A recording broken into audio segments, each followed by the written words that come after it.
Кеше үзенең тормышында максат эзли.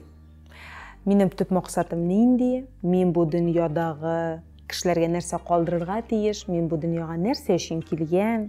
Соңгы вакытта еш кына менә шундый проблема белән мәшгуль безнең кешеләреме? Һәм инде монда сорыйсы килә. Сезнең төп максат булырга тиешме соң? Сезгә төп максат нәрсәгә? Шул вакытта кешеләр югалып калалар. Бүтән кешенең максатлары бар, һәрбер кеше ниндидер зур эш башкара, кешелек дөньясы өчен, минем ни өчен соң ул юк дип тагын сорый башлыйлар. Әгәр дә кешенең тормышында ниндидер зур бер төп максаты юк икән, бу проблема түгел. Һәр кешенең дә тормыш дәвамына җитәрлек максаты булмый. Безнең тормышыбыз кечкенә генә гадәти көннәрдән гыйбарәт. Һәм бу гадәти көннәрдә без гадәти мәсьәләләрне хәл итәбез. Әлбәттә, аларны хәл иткәндә без үзебезгә төрле кечкенә генә максатлар куябыз. Һәм инде бу максатларга ирешәбез икән, алдагы максатыбызны куябыз. Ирешәбез икән, алдагы максатыбызны куябыз.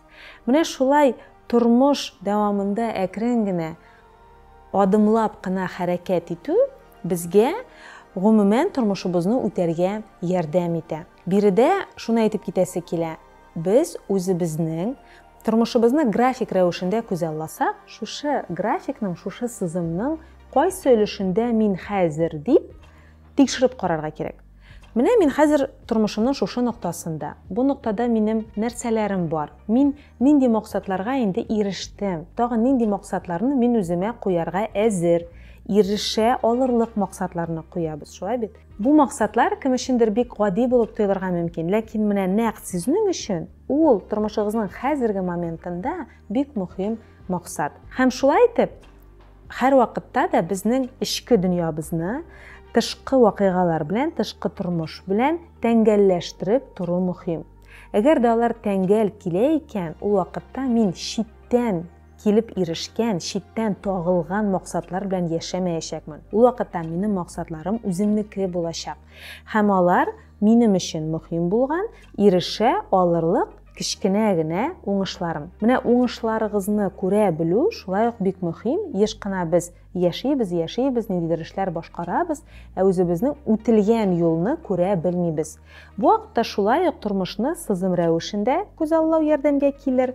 Сызым рәвешендә күзаллыйбыз һәм билгеле бер ноктада булуыгызны күреп, артка әйләнеп карап, мин инде шушыларны үттем, билгеле бер максатларга ирештем, минем шундый уңышларым бар дип үзегезгә әйтергә кирәк. Ирешелгән уңышларыгызны таный, күрә белү генә түгел, алар өчен үзегезне бүләкли дә белергә кирәк.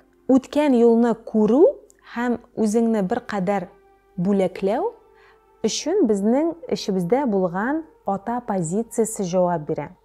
Кешенең Ишендә һәр вакытта да ана позициясе һәм ата позициясе бар. Нәкъ менә ата позициясе безгә уңышларыбызны күрсәтә һәм иң мөһим әйберне әйтә. Син әле кичә генә моны эшли алмыйдың.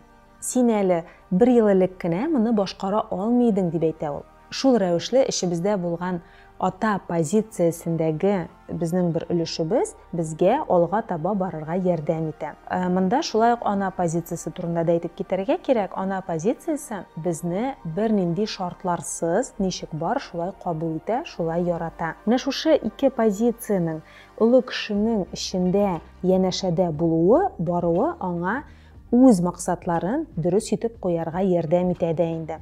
Һәм бу максатларның читтән килгән, читтән тагылган максатлар түгел, күңел белән тәңгәлләштерелгән максатлар булуын күрсәтә. Кеше үзенең күңеле белән тәңгәл килгән максатларны куеп, шуларга ирешеп яши икән, аның башында бер кайчан да максатым юк, нишләргә, максатым дөрес түгел ахыры, андыйрак фикерләр тумый. Шулай итеп, тормышта булган кечкенә генә максатларны да күрә белеп, аларны танып, аларга ирешкәннән соң үзегезне бүләкләп һәм шул ук вакытта бернинди шартларсыз үзегезне кабул итеп, яратып яшәгез.